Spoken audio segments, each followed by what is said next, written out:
Get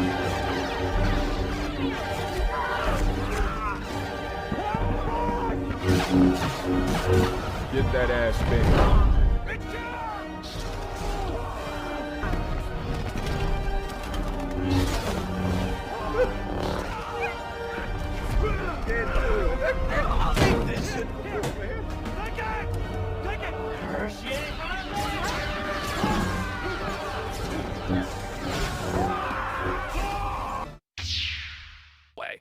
And this is one of the most unhinged pieces of content Coke Zero for this. I've ever seen from Phil. For whatever reason, Phil has this like deep hatred for Subway. Like he has this fixation on Subway, which is because he's from Connecticut, where Subway was originally from.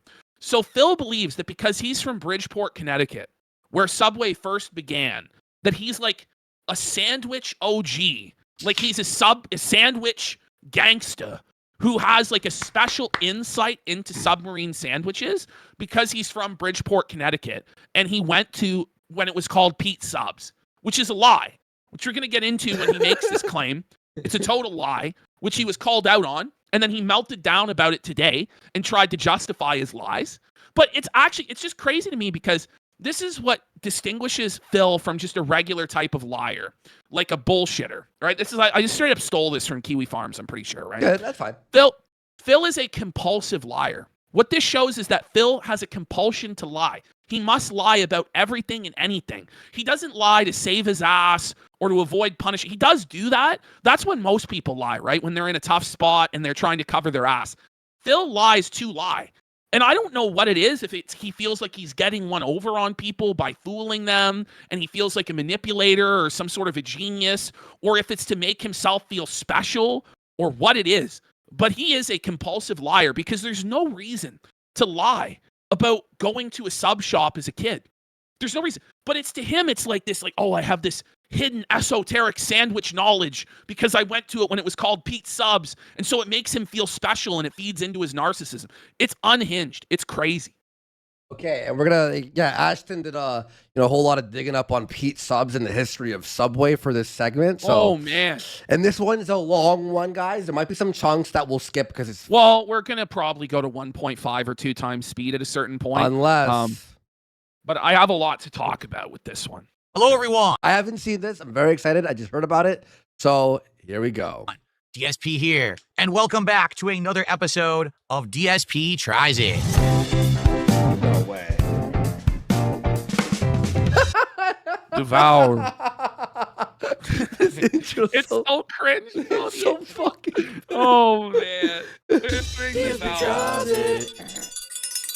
Wait, Ash, look at this. The logo goes off. It's like in like phone aspect ratio. Yeah. What the fuck? Is there a hand on the logo? Oh, it's his hand on the logo. So here's the deal with today's DSP Tries It, okay? What we're about to have is something that I used to eat when I was a kid. I ate a sub 4 days ago when I was driving home from the gym, and I was just like, I need to just stop somewhere. Phil, I don't know how to break this to you, Phil, but pretty much everybody ate at Subway as a kid. You want to know why, Phil? Because there are more Subway locations than any other restaurant on the earth. There are more Subways than McDonald's. It's a pretty universal experience eating at Subway. But Phil's going to tell us, back in my day, it was good. And then they sold out like everyone who's successful, unlike me, who stayed true to my passion and grind. I see one Phil. big issue here in this video. Phil's got the subs on the table still wrapped up. Now, when you make a sub and the sauce is in there, it's been toasted, after like 10 minutes, it cools off. The liquid in the fucking sauce is like mold into the bread. It turns like mid pretty quick. Well, it's already not very good when you get it delivered to begin with, which is like his first major mistake here. First of all, it's going to get soggy on the way over. Yeah. But also, they don't give a fuck about your sandwich on the fucking mobile order.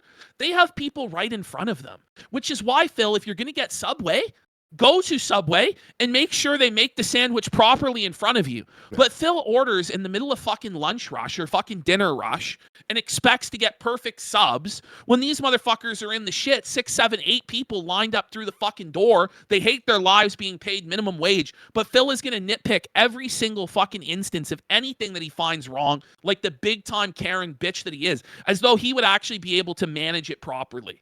It's actually crazy. Okay. It's 1 block away from Pete's Subs. If you don't know, Pete's Subs is actually the business that became the modern day Subway. I can't wait. And back then they had. I can't wait till Ashton tells you the truth about Pete's. Fresh bread that was shipped from a bakery. I don't know why this fucking says it. It's like, buddy, the bread was made in the bakery. It wasn't, Phil. It wasn't, buddy. Like, it was in the factory right down the road. No, it wasn't, Phil. By the time Phil ate at Subway, Subway had already been franchised for over a decade, okay? The last fucking Pete's Sub, first of all, they rebranded from Subway to Pete's Subs in 1968, which is like 15 years before Phil was born. The last one that was called a Pete's Sub was rebranded in 1975. Like 7 years. 7 years before Phil was even born, okay? Seriously, this is insane. This is insane what he's telling us. It's like objective that it's objective fact that he's lying. There's no question. He's telling his dad's story, like his dad told him this story and he's using it as his own. On the street every morning, giant beaded loaves of bread. So much bread, when they cut it to make your sandwich, you had extra in the bag. Is that really a good thing? Like, who's been like, listen, I just want extra bread, bro. Give me more bread, buddy. Like, there's more bread in the bag? How does that even fucking add up, buddy? What do you mean? Extra bread. Extra bread. Like, the bread was falling off the loaf into the fucking bag. Did Pete's Subs... They give you extra bread in the bag. Like, I don't know, buddy. Like, this is such no, I'm not really about the bread that the sandwich is on, more so than the actual sandwich itself. Wait, Ash. It's possible that Pete's Subs might have given you extra bread in the bag, but this was not the standard practice. All right, I don't know, man.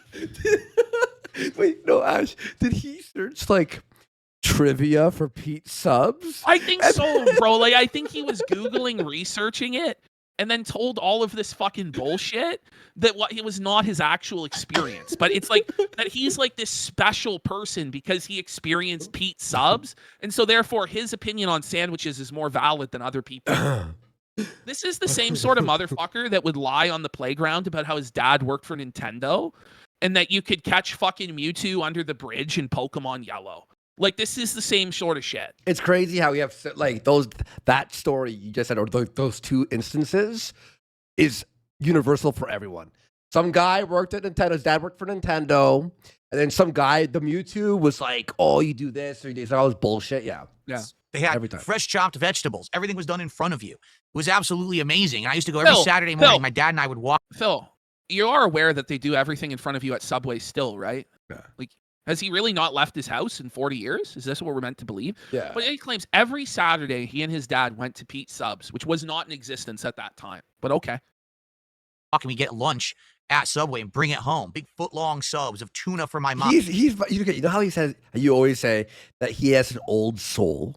Yeah. He is telling a story like he's like a 70-year-old man. Oh, and you're like, back in my day, you wouldn't believe it. The licorice bootlaces were 10 for a penny, and they were so good. He's like telling it like Roald Dahl and Boy, telling his experiences of living in like the 1920s. You wouldn't believe how good the bread was. I used to watch Johnny Carson while eating He's my old. Pete's Subs. Cold cook combo that he would like. And that's what we did. Now, over the years, Subway got so popular. Who fucking asked for what your mom and dad's Subway order was? Wait. There it is. He used his dad's story.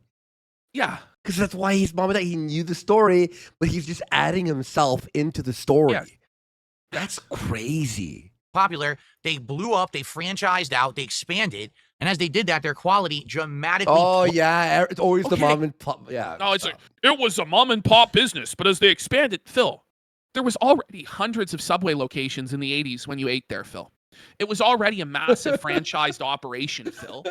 You fucking idiot. Well, as they grew, the quality control went like, Phil, that's just the way it is. When you franchise out to thousands of individual owners, there's going to be differences at the various locations. But Phil would have expanded it better, right? Phil would have done it better than Subway, one of the most successful companies in the history of the world. Now, they are struggling more now, but come on, Phil, you couldn't have built Subway. Shut the fuck up, Phil. It's like, as soon as anybody becomes successful, it's bad. Anybody that makes money or is a winner is bad, except for me. I'm a success. It's just crazy shit. Tuna Sandwich Valor. His story, he's acting like, you ever watched the McDonald's movie? What was it called? I forgot what it was called. The Business. Remember where it was? Oblivion goes, what was it called? Dude, this whole level of analyzing this dumbass's fables is an exercise in futility. It the is. founder. The founder. He's like the first kid. He was the first kid to stop the McDonald's guy from closing shop. Listen, in Phil's mind, if he lived near the original McDonald's location, it gives his opinion on McDonald's more weight. That's what he really believes. He was the first kid, yeah. Plummeted. The food ended up being flavorless, old, rubbery. Like the bread had so much sugar content that in the UK they categorized it as cake. They started tasting in the UK, testing the. He read the Wikipedia. No, that's what he did. He's regurgitating a Wikipedia article, like the controversies tab, and he's just regurgitating it. But it's like, this isn't the first time, by the way, that Phil has given this speech about Subway. He gives this speech about Subway every few years because he believes that because he's from Connecticut, he has this special union with Subway. It's crazy. Oh my God. Tuna, and actually found out that the tuna had so little tuna in it, it couldn't even be qualified as being called tuna. It's fake news, Phil. That's what happens when you franchise out and you change your company, much like what happened with others. Josh is somehow here at 4 a.m. He goes, wow, welcome. It feels like he watched a YouTube video and has accidentally made it a core memory. And now thinks it's the truth. That's exactly what it is. That's what happened. That's what false happened. memory. You know, in the word, it's not a lie if you believe it. The George Costanza, the immortal Costanza. It's not a lie if you believe it. There's like McDonald's, okay? So, today. You know what happened? He fell asleep with earphones in. And when he felt it absorbed into his brain, like you know what I mean? The first time in 8 years, I'm having Subway again. The last time I had it was 2017, and I wasn't very impressed. Okay, well, it's Subway, Phil. Like, what do you think? It's going to be magically different now? Bro, Subway is like, all right. Well, I'm driving by. I may as well just grab a sweet onion. 3 different sandwiches today, and the foot-long cookie.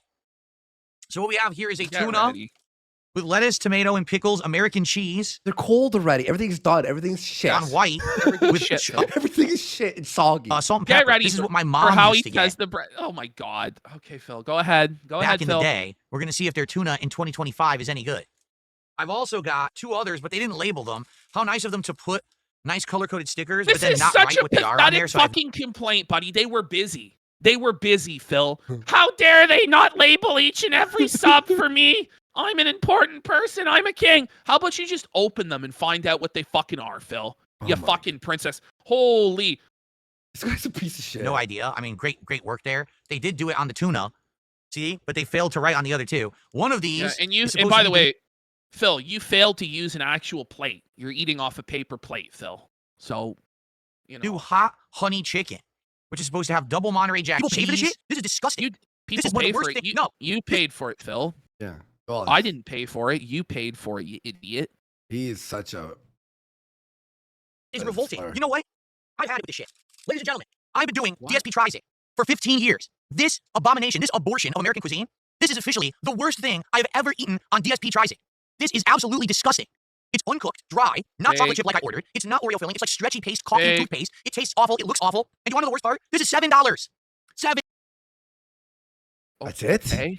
Yeah, okay. For a foot-long cookie? What are you fucking angry? What are you, Angry Joe, Philip? You done fucked up. The new $7 Sanchez over here, huh? $7? $7. The number. What's backwards? 7. No, that's back. 7. The number 7. That's insane. Who would eat it? Who would buy it? Why would you sell it? How could you work at the company that makes it? What is wrong with people? What is wrong with America? This is what you get. How could you work at the company that makes it? So rather than earning an income to pay their bills, when Subway introduces a new type of cookie that you may not personally like, you should quit your job and go broke and starve in the street homeless. It's like a moral quandary that the flavor is not to your liking. You ordered from Subway. What did you expect? Who cares? Okay. By the way, Subway, in their press release on this cookie, said that 13 million Americans have already enjoyed the cookie, Phil. Yeah. So I guess 13 million Americans liked it. I don't know what to say. But... Doesn't it look like he's holding a log, like a turd? Yeah, it does. Buddy. It does. Oh, yeah, this was good, doesn't it? What a great picture. It's disgusting. He ordered I can't this believe how on bad it is. This is a cookie. It's not cooked. It's not a cookie in any way, shape, or form. Look at it. Just look at it and stretch it. Look what happens. Look at it. Is that cookie to you? Yeah. They should 100% be ashamed of themselves. Everyone they sell this a refund. And probably a hospital visit paid for their guts afterward. You imagine what you ate this? How sick you probably get? It's insane. I literally can't believe it. That's one of the worst things I've ever seen eaten for consumption. Or sold for consumption. I'm not even going to take that back out. I'm sorry. That's like, you ever saw that old series, The Faces of Death? Like, that's one of the faces of death right there. You eat that, you're done. You're a goner. You're bury me now. What? Who would eat that? What the hell, man? I gotta say, I'm actually pissed. Now you see how many... You want it off this? He's trying so hard. He's trying so hard, and it's so unfunny. It's so bad. Yeah. Oh, like... Episodes I've done of DSP tries. I'd rather eat fucking diarrhea coming out of a moose's asshole while he's being fucked Rotten by asshole of a roadkill skunk, can't down it with beer. He's the angriest homo you've ever heard. Since I started to show you back in the fall, right? Have I gotten angry like this? I'm actually legitimately upset. I'm actually getting heated. Because that is disgusting. That is offensive. That they sell that.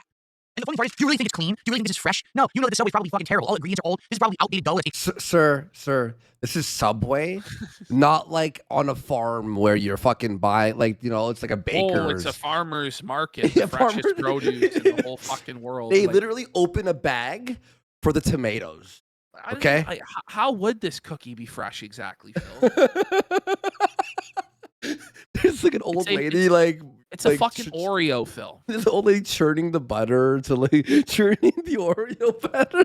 We here at Subway pride ourselves on picking the Oreos fresh off the tree to make sure you have only the finest organic Oreo produce.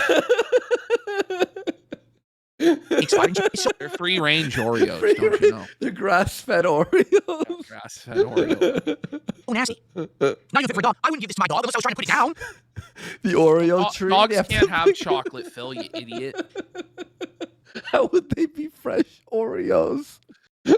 Like, I don't know, man. It's a cruelty-free Oreo. Cruelty-free. I told you it's not online. You can't order that. You're not supposed to be able to order that. Never factory farm. I ordered a chocolate chip full-on cookie, and they gave me this abomination of Oreo. Whatever the hell it is, it's disgusting. I didn't want that. All right, well, I'm gonna take a few more bites of the other sandwiches, and these were edible. I'm not even gonna have more chicken. I'm gonna have another bite of tuna and another bite of organic Oreos.